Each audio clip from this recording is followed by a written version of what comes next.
Alert for you. Concerns mounting over the continued setbacks of a West Valley campus for College of the Desert. Taxpayers who've put millions of dollars into the project are frustrated over what will or what hasn't been built.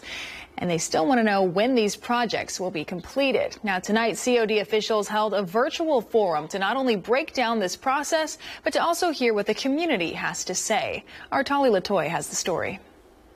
So we are doing everything we can to accelerate the timeline and get this campus started as soon as possible. All eyes are on College of the Desert as many questions remain unanswered surrounding the Palm Springs development project. Thursday night, COD and construction officials painted a clearer picture for those in the community. During a virtual meeting, officials said what was promised is in the works. The $350 million plan to expand the college campus where the old mall once stood off East Talkowitz Canyon was initially moving slower than expected. Back in June, COD predicted the very first phase would be open in 2027 or even 2028.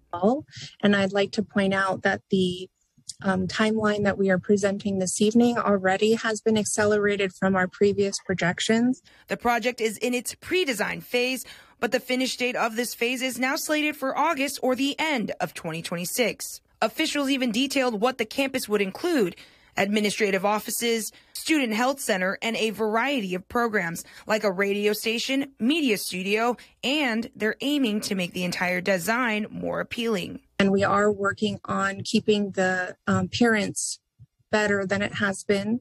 We'll continue to do everything that we can to improve the appearance. Not just brand new, but also sustainable. And this could get in the works as soon as next month. The schematic design phase now, and that will take us into December of this year. So from now, so we're anticipating schematic design start in September. So September, October, November, December will be our schematic design phase. But of course, for these specifics, it's all awaiting board approval. Well, that's going to be happening in the next phase of design. We're trying to remove architectural design from this meeting because we're really focused on program validation. And so that was, as I say, intentionally left off this. We will be getting to all that once we get to the look and feel of the building, both inside and outside. Tali Latoy, NBC Palm Springs, News First.